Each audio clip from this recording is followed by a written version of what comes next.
Okay, so ito guys yung mga gagamitin natin, no? Ito yung mga bala natin. Yun. Ang pagkasapo ng barrel dito, hindi pa ganyan, hindi dito, hindi ganon. Pag po kasi ganyan, kasama na po ito, sumasama. Okay? Pag kinasapo natin ng ganyan yan, kasama po ito ng pagtulak. 40, 60, asa. Alam itong si Kuya Lan may napakasarap na negosyo. So ito yung nararamdaman mo ngayon dahil magpapahiring ka na. Punta sa ano? Ani, pwede ka ba matanong, ano ba yung mga kailangan para makapagdala ka ng barrel with license? Ano yung mga kailangan proseso dyan? So, what's up sa inyo guys? At nandito tayo ngayon sa Jojima Pavilion Firing Range. Dito yan sa may Tabang, Bulacan. Makakasama natin ngayon ang mga nagagwapuhan nating mga kakuya from Giginto Warriors Eagles Club. Grabe, maaga kami nagkita-kita dito para mapaghandaan nga itong gagawin naming libangan. At dito magpa-firing tayo. Syempre, dito makikita nyo si Magiting na kadre is nagpifill up. Of course, bago kayo makapasok dyan, may mga kailangan kayong bayaran at kailangan ipakita nyo yung mga lisensya nyo at mga dadalhin yung barel. At nandito si Kuya Lan, kausap ang pogi nating si Kuya Ding na nasa Canada ngayon at nagbabakasyon at nagpapalamig ng itlog. Dito nga pala guys ay may dala kaming sarili naming bala from 9mm and 5mm. And of course, dahil kukulangin yan, pwede rin kayong bumili dito sa loob ng bala. At ito guys, makikita nyo na yung mga firing range. Grabe, may iba't ibang klaseng firing range. Kaya kahit gaano kayo karami, talagang kaya nilang i-accommodate yan. At ito nga pala guys, yung tinatawag na full metal bullet, no? Yan yung medyo mahal. At ito naman si Kuya Rob, talagang pinakikita niya, nililinis na ang kanyang gagamitin namin. Guys, nandito kami ngayon sa Jojima. Kasama ko ang aking mga nagmamahalang mga kuya. So, si Kuya Rob, si Kuya Lan, si Kuya Kiko, Kuya Kicks, ayan si Kuya Kicks, Kuya Bulacan, Dimabunggo, si Kuya Unyo na poging-pogi. At syempre ang ating Pambiba Max. Pambiba Max yan si Kuya. Kuya Jack, birthday, happy birthday Kuya. So nandito kami ngayon sa Jojima, no? Magpapahiring muna kami. And syempre, isa yan sa mga kailangan na tinitrain ngayon. So, para ma-enjoy natin yung mga isa yan sa mga hobbies ng mga betlogs. Ayan, si Kuya Jack, no? So ito yung mga gagamitin natin. Dito yan sa Jojima. Yan. So ayan guys, ito yung mga gagamitin. Nandun na, naka-ready. Si Kuya Lan na poging-pogi, nagpe-prepare. Ito talaga si Kuya Lan, lalaban yan eh. Lalaban yan. Kasama ako sa kanya. Panlaban na natin yan si Kuya Lan. Siyempre, ito si Kuya Siso. Pang Viva Max na panglabanan. Sige, so ito guys yung mga gagamitin natin, no? Ito yung mga bala natin. And ito yung firearm na gagamitin natin. So, siyempre, dapat make sure na lagi naka-save yung safety switch natin before tayo mag-ano. And then, ito naman yung para sa ating, para hindi natin marinig yung ingay. So, pero usually, hindi na ito ginagamit kapag talaga maangas ka. Yan. So, siyempre, ang mauunang sasalang is si Kuya Rob. So, si Kuya Rob is si Magiting na kadre. So, siyempre, ang ating cameraman, Kuya Jack. Siyempre, hey. So, kailangan natin umubos nito. Ubusin natin to. Ano yan eh? 9mm. 9mm na bala. 9,000 din ata yan. Boy, makamali isang bala, isang daan eh.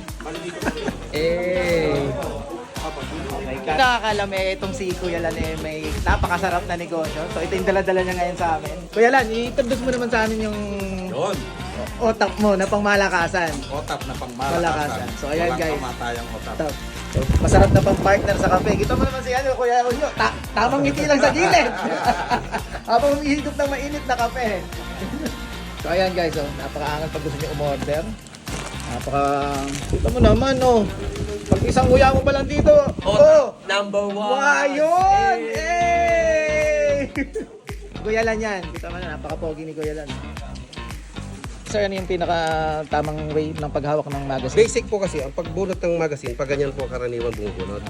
Pag pinasok po natin na ganyan ng magazine, minsan di natapat. Okay, Ha? yun. And the best way po na pagbunot ng magazine, nandito po ang ating isang daliri. Pag binunot po yung nakatapat dito, pagpasok, pasok. Yun. Sabay biling, kasa. Yun. Ang pagkasa po ng barrel dito, hindi pa ganyan, hindi dito, hindi ganon. Pag po kasi ganyan, kasama na po ito, sumasama. Okay? Pag kinasa po natin ng ganyan yan, kasama po ito ng pagtulak. 40, 60, asa. Tutok. Pagpahinga, i-release, trigger finger out. Okay. Hindi po pagka pinutok, boom! Huwag po ganun. Okay, yun. Pag pinutok, boom, boom, boom, boom. Pag gusto mong mamahinga, ganyan. Yun. So ayan yung napakagandang mga basic information kapag magpa-firing ka, no? Grabe. So dapat si Iwag Iting na kadre mag-explain nun. Pero dahil napakagaling mag-explain ni Sir, ikaw ang bida ngayon, Sir. Yun, paano? Yung galawan ni Tanggol dapat, kuya. Yung mga galawan Tanggol. Sa baril po, pag pumutok ka ng baril, tunay na lalaki. Ha? Paano yung tamang stand, Sir, ng pag... Dalawang kamay po ang pagputok. Dapat pang stand natin ay ganyan. Konting bend po ng katawan, tulong. Ang hawak po ng baril is thumb over thumb. Ganyan po, 60-40. Front side tayo ng silip, bago rear side. Position. Ang pag-twist po ng daliri is dahan-dahan. Huwag pinasa, dahan-dahan. Takapay mo slack, saka palang kalabit. Boom. Ganun po. Okay? Wala naman po itong magazine, safe po ito. Same uli, thumb over thumb, grip, 60-40. Takapay po natin yung slack, sabay kalabit. Okay? Hindi po natin kakalabitan ng biglang gano'n para po hindi bumaba ang... So pagka-fire, Sir, kailangan hindi pwedeng gagawin gano'n, kailangan Hindi naman po. Halimbawa lang po, pumuputok ka, continue firing, pum pum pum pum pum pum. At may bala pa, ganun lang. ganun lang, okay. Kasi Hanggat iba di kasi, naubos yung bala, oh. yung iba po kasi gusto makita tinataas ang baril, bawal. Bawal. Binababa ang baril, bawal. Basta baril ng safe direction, nasa front. Pahinga, silip uli, boom. Napakaganda ng mga information na binigay sa atin ni Sir. Sir, ano yung pangalan niyo? Manny Roque po. Si Sir Manny Roque, napakaangat siya yung papalit kay Tanggol kasi... Wow! Always po, lagi nating iisipin na ang baril ay may bala. Yan. Yun. Para po iwas tayo sa aksidente, ang baril po kasi wala pong pinipili ito. Pag ito po'y pumutok, kahit anak ka pa ng pinakamayaman at nakatapat sa'yo, tatamaan ito. Okay? Grabe yung mga information na binigay ni Sir. So, yun guys, yung mga basic safety, kung paano mag-firing, ay yung mga, syempre, pag baguhan ka, hindi mo naman alam kung ano gagawin mo na pag pumunta ka sa firing. So, napakaganda ng mga ganung information, no? So, ayun guys, enjoy natin yung firing natin ngayon, no?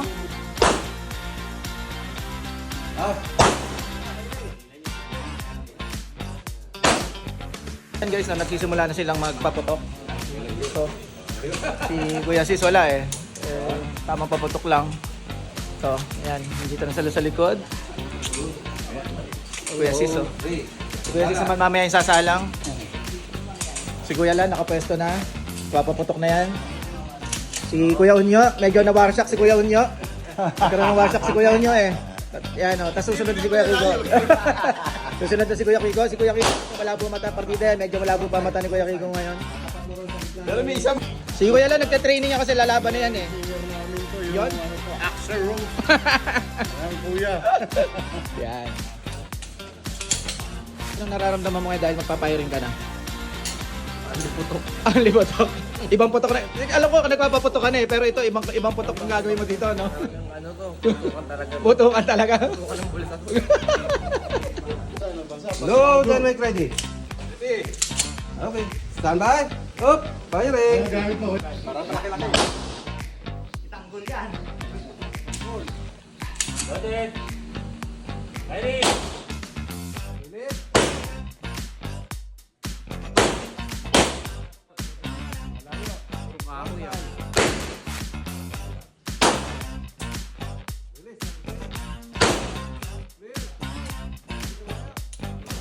Puro pang gatong ka na. Take. Kaya ako na, puro pang gatong ha. Eh, mahirap pala magsiguya ron na hostage eh. Sapul na sapul yung hostage. Kahit kami tama yun. Pakita natin tama yung ano ba? Eh, bumabawi kasi tinamaan doon eh. Mayroon kalaban sa baril yan. Mahirap ka lang. Hindi kuya, mahirap ka talaga kalaban sa baril lang. Galing mo. Galing. Talaga ako, kahit walang ilaw.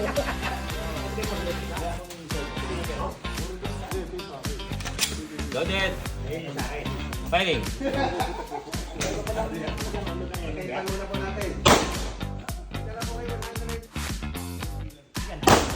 Yun, bumid na.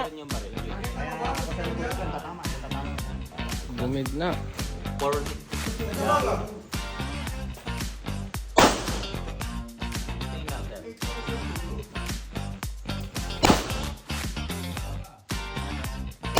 Ang ganda.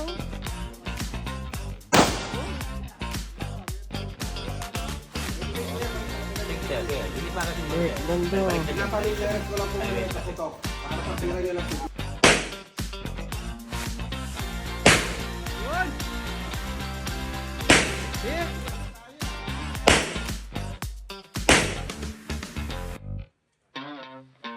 Ready to fire?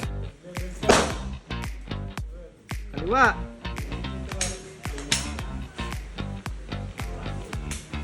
Wala na.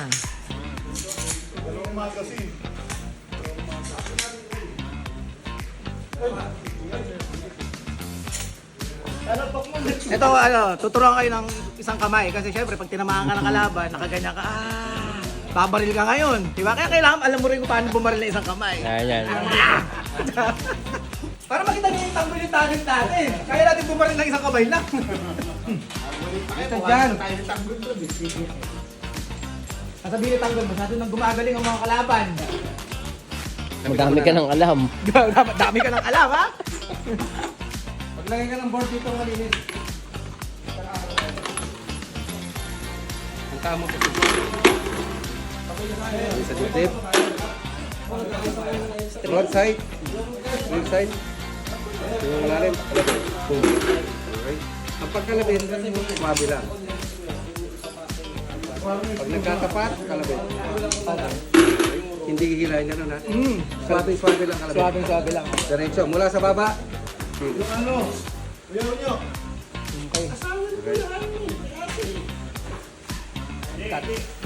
Board. Asmado na may halong net. Tulog.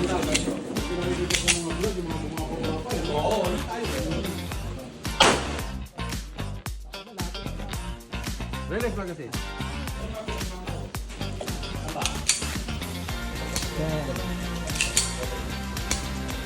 Lumbala. Same position. Dito. Load.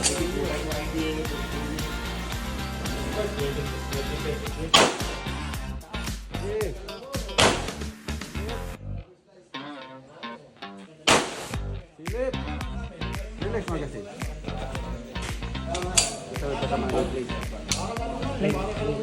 Ay, nasa dulo naman.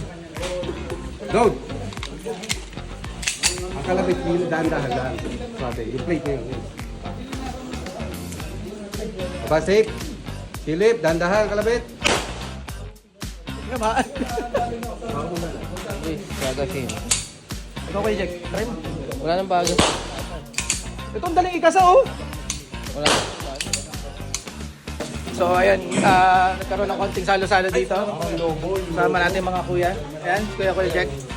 So, dahil sa sobrang galing ko, kuya, ito lang yung mga nakuha ko medalya nung sa pag nag-firing ako. Medyo naluma lang eh. Ayan. Wala, dami ko tinamaan eh. Ayan si Kuya Rob, oh. Tama. Kuya Lan. Yung trophy, pakita mo yung mga... Bakit ito yung mga trophy ko na dahil sa sobrang galing ko ngayon, kahit nakapikit, talaga naman tinatamaan ko lahat eh. Ito yung baril mo. Ito yung baril ko eh, ayan. Kuya Kiko, para i-practice, wala, gusto kunin yung mga medalya ko eh. Ani, pwede ka ba matanong, ano ba yung mga kailangan para makapagdala ka ng baril with license? Ano yung mga kailangan proseso dyan? Usually, ang kailangan po natin bago tayo maging gun owner, kailangan po natin ng LTAP. Yun po yung license process, own and possess pala. Kailangan po tayo mag-file nun sa Krami, kumuha po na tayo ng National Police Clearance, and then magpa-file po tayo sa online application. Yun. Saka po tayo pupunta ng Krami, magte-take po tayo ng neuro and drug test examination. Pag nakapasa po tayo doon, magwe-waiting tayo yung nakapasa, babayaran po natin sa land bank ang ating pong kung magkano pong ating pinasok na LTAP, kung type 1 o type 2 o type 3. Depende po sa type. Doon po natin babayaran sa land bank yun. Pag nabigyan na po tayo ng resibo from land bank, isasubmit na naman po natin uli yun sa online. Ngayon, pagka sinabi po nila po, requirement na po, sesend din po natin lahat ng hinihingi nilang kaukulang pag-release. Pag na-release naman po ang ating LTAP, pwede na po tayong bumili ng personal pong baril natin, kung anong caliber man po ang gusto natin at kung gaano ang halaga. Ngayon, pag nakakuha na po tayo ng baril, magkakaroon po tayo ng license. And then, kukuha naman po tayo ng permit to carry. Ganito po yung mga license na kailangan natin. Ito po ang sinasabi kong una natin dapat kunin, ang LTAP. Kailangan po may pasa po natin dito ang neuro and drug test examination. Once na nakapasa, saka pa lang po tayo bibigyan ng pagkakataon na makabili ng baril. Okay. Okay? Pag nakabili po tayo ng baril, Saka lang po tayo kukuha ng permit to carry. Carry. So kuya, ano ba yung ibig sabihin ng permit to carry? Ito pong permit to carry is karapatan mo bitbitin ang baril sa labas ng iyong pamamahay. Ganun pa man po, may mga alituntunin na nakasulat po sa likod nito. Kung saan po natin pwedeng dalhin at hindi pwedeng dalhin. Katunayan, ang baril po hindi porket naka-PTC ay dapat po natin ilagay sa bewang, hindi po pwede yun. Kailangan po concealed na nakatago po sa bag o kaya belt bag. Okay. Opo. Hindi po porket binigyan tayo ng karapatan na magkaroon tayo ng PTC is babalagbag na po natin ating baril. Wala pong ganun. At anuman po papasukan natin establishmento o building, dapat po natin endorse na may baril tayo. Okay. Okay? Yun lang po ang aking do-donate. So ayun, ang ganda ng mga information na sinare sa atin ni Kuya Manny. Si Kuya Manny, ano yung Kuya Manny? Ba't ba alam niyo yung mga ganyang... Range officer po ako dito sa Monte Carlo Firing Range. Okay. Ako po nagtuturo ng basic na pagputok ng baril, paghawak, o mga tamang posisyon. Okay. Pwede nating matutunan. Hindi Ayun. naman po tayo ganun kagaling, pero sisiguraduhin ko naman po na may matututunan po kayo mula doon sa wala. Yun, napakaangas. So syempre, ito talagang pinakamagaling bumaril dito eh. Si Kuya Unyo. Pangalawa lang. Pangalawa. Ito yung pinakamagaling. Si pinakamagaling natin ayun, ito si Tanggol yung pinakamagaling. Siyempre, pero yung mga medalya nasa akin yan. Si Kuya Sis, ano yan, kung mapapasin nyo sa mukha, talagang pang-artista yan. Dati kasing nasa Viva Max yan, Regal Pins. Regal Pins. Si ano? Nagdidirekta na lang. Si Res Cortez. Ayan si Res Cortez. Ayan yun, si Kuya Sis. Ano, rapist?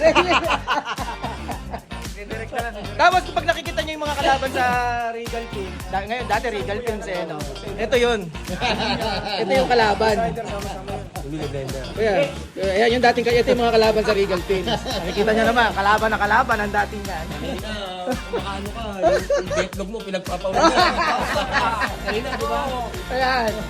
Tapos, may mga role yan eh. Ngayon, ito naman si Kuya Kiko, ito yung leader ng sindikato. Ayan o. Ganyan na ganyan pormahan nun eh. Di ba pag mga leader ng sindikato eh. Yan o. Kuya Kicks. Kuya Kicks. Ayan, sabi sa inyo yung mga ganyan pormahan. Yan yung mga leader ng mga sindikato, si Kuya Kicks. Kasi Kuya Unyo, ayan. Yan lang mga George Tega ng ano, mga...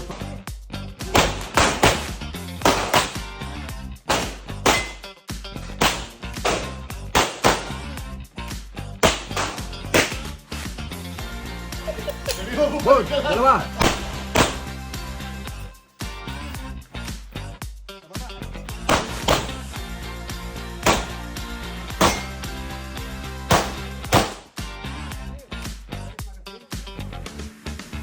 Kasana malakas.